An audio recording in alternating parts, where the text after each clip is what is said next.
Et donc quand je les ai invités à venir voir l'atelier de tissage, ils étaient tous comme ça, les yeux ronds, c'était génial, passionnant, ils sont venus avec leurs compagnes. Le tisserand qui nous a accompagnés dans l'atelier, il était pareil, hyper intéressé pour parler avec eux. Donc c'était un mélange de compétences et c'est magique ça. Salut Julien, Julien Bonnet, agronome, docteur en génétique. Ouais. Tu développes en ce moment 100 hectares de chanvre avec une trentaine d'agriculteurs? Un peu plus 54. 54.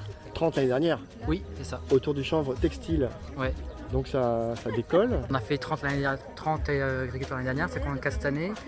Il y a une particularité, c'est qu'on a une grande majorité de bio cette année. Et on a pas mal d'éleveurs très impliqués dans l'agroécologie.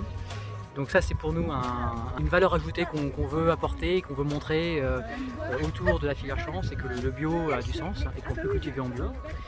Et que l'élevage a beaucoup de sens pour apporter évidemment la matière organique, surtout dans le contexte actuel où c'est un peu cher. Ouais. Donc voilà, donc c'est un peu notre fer de lance aujourd'hui. Et puis la seconde locomotive en effet c'est le textile qui nous pousse vraiment à faire une mode plus éco-responsable et qui a plus de sens, quoi. Voilà. Et on en est au tout début, c'est-à-dire que ça peut...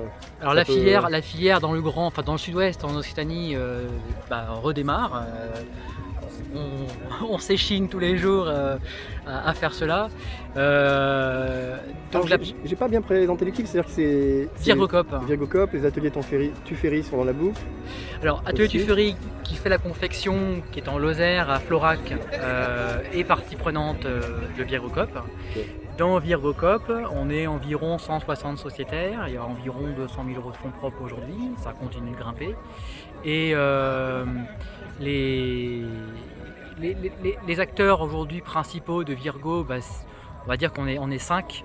On est 5 vraiment au quotidien à tenir le machin, à tenir le bateau et c'est toujours aussi motivant tous les jours. Donc le gros enjeu aujourd'hui c'est évidemment le défibrage. Ouais. Donc c'est la première étape industrielle de transformation des pailles de chanvre. Donc on s'informe auprès de tous nos partenaires qui sont déjà existants, hein, comme Planète Chanvre, Chanvre de Gatti Chanvre, Agro Chanvre. On a vraiment des liens avec tous ces gens-là, évidemment en aval.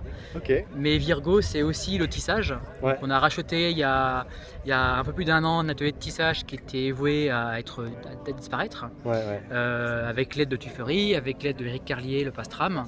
Et on a redémarré les moteurs en février il y a 1 an. Avril il y a 1 an. Et on tisse du chanvre, on tisse du chanvre en 100%, chanvre laine, en mélange. Il y a encore pas mal de R&D. Il y a un petit peu de R&D toujours, c'est normal. Mais il y a déjà des produits qui commencent à sortir. Qui plaisent beaucoup d'ailleurs, qui sont vendus. Et il y a des gros volumes qui sortent là, qu'on vend en Allemagne, en France. On a des clients comme Whiteling Shoes, on a Saint-James, évidemment Tuffery aussi historiquement. Donc il y a des gros acteurs qui sont présents et qui nous soutiennent. C'est au-delà d'être client, c'est aussi soutien d'une filière en fait. Hein. Yes. Donc voilà, donc c'est en plein boom en ce moment, quoi. Ok. Et alors tu as fait 2 interventions pour le petit collectif Chanvre Égal Pro. Oui, c'est vrai. Tu peux nous donner un petit mot là-dessus en mode impro? Écoute, l'idée c'est quand même de transmettre. Moi j'aime transmettre, j'aime coopérer et donc transmettre ce que j'ai pu essayer de faire en 2 ans avec Virgo et pour la filière chanvre locale. Donc c'est de transmettre un petit peu comment lancer une chanvrière, comment lancer une chanvrière, on va dire, dans le mode textile, sur le mode éco-responsable, mais toujours en bienveillance avec le reste, quoi. Et c'est aussi essayer de donner les astuces pour pas se planter, pour pas réinventer la roue à chaque fois, quoi. Voilà, donc c'est partager un petit peu ce qu'on a pu développer ici. Okay. Et puis comme moi j'ai un bagage agronomie, c'est transmettre un petit peu ce que je sais sur la plante pour que ça puisse être le plus logique possible sur le terroir, quoi. Puis... Il y a vraiment de belles choses à faire. Tu disais que tu travailles avec un collectif de producteurs. 2e année, donc tu en as en plus par rapport à l'an dernier. Alors on a un peu changé de fusil d'épaule. On avait l'année dernière une trentaine d'agriculteurs qui étaient répartis sur 7 départements. Donc ça allait du nord-est de la Lozère jusqu'au sud-ouest du Gers, en passant par le Pézenas dans l'Hérault et puis le nord-ouest du Lot. Donc c'était assez compliqué à gérer. Ça a valu un peu de déconvenance de la part de certains agriculteurs, de notre part aussi. Donc du coup on a resserré le rayon d'action. Exactement, parce que il faut être plus logique, il faut être plus pertinent dans dans les démarches au quotidien, dans l'accompagnement. Vous avez raccourci les circuits.